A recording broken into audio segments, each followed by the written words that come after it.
एक शांत गांव के पास हरे भरे जंगल में एक ऊंचा और स्वस्थ केले का पेड़ खड़ा था। उसकी पत्तियां चौड़ी और चमकदार थीं और उसकी टहनियां हमेशा पके हुए पीले केलों से भरी रहती थीं। पक्षी उस पर विश्राम करते थे, यात्री उसके पास रुकते थे और जानवर उसका सम्मान करते थे, क्योंकि वह जरूरतमंदों को भोजन देता था। उसी जंगल में चिंटू नाम का एक बंदर रहता था।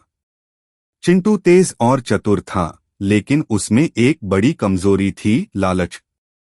हर सुबह चिंटू केले के पेड़ पर चढ़ता और पेट भरकर केले खाता, लेकिन संतुष्ट होने के बजाय वह अतिरिक्त केले अपनी बाहों के नीचे दबा लेता, कुछ को पत्थरों के पीछे छिपा देता और कई केलों को केवल एक कौर लेकर फेंक देता। दूसरे बंदर उससे कहते, चिंटू, जितनी जरूरत हो उतना ही खाओ, कुछ कल के लिए छोड़ दो। लेकिन चिंटू हंसकर जवाब देता, यह पेड़ पूरे जंगल का है, अगर मैं नहीं लूंगा तो कोई और ले लेगा। अनदेखी की गई चेतावनी।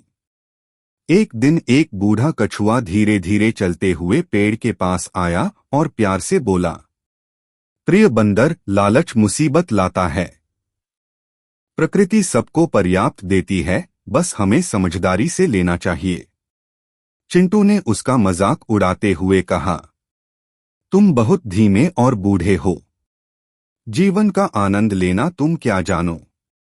कछुए ने गहरी सांस ली और वहां से चला गया। जब सब कुछ बदल गया, कुछ दिनों बाद जंगल में भयानक तूफान आया। तेज बारिश और हवाओं ने कई पेड़ों को नष्ट कर दिया। तूफान के बाद जानवर भोजन की तलाश में निकले, लेकिन ज्यादातर फलदार पेड़ खराब हो चुके थे। जब चिंटू केले के पेड़ के पास पहुंचा तो उसका दिल बैठ गया।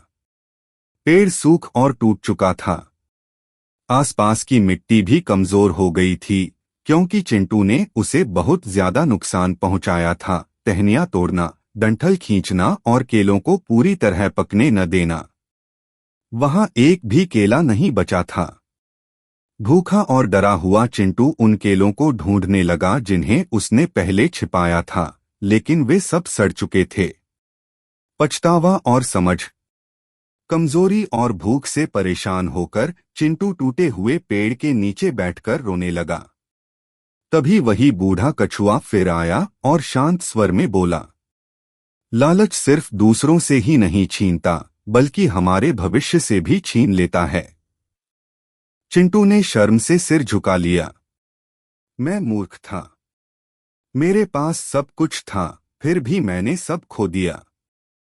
एक नई शुरुआत। अपनी गलती सुधारने का निश्चय कर चिंटू ने नए केले के पौधे लगाने शुरू किए। वह उनकी रक्षा करता और जब वे बड़े होकर फल देने लगे तो उन्हें सबके साथ बांटता। धीरे धीरे जंगल फिर से हरा भरा हो गया और चिंटू का दिल भी। उस दिन के बाद से चिंटू को लालची बंदर नहीं, बल्कि वह समझदार बंदर कहा जाने लगा, जिसने अपनी गलती से सीख ली।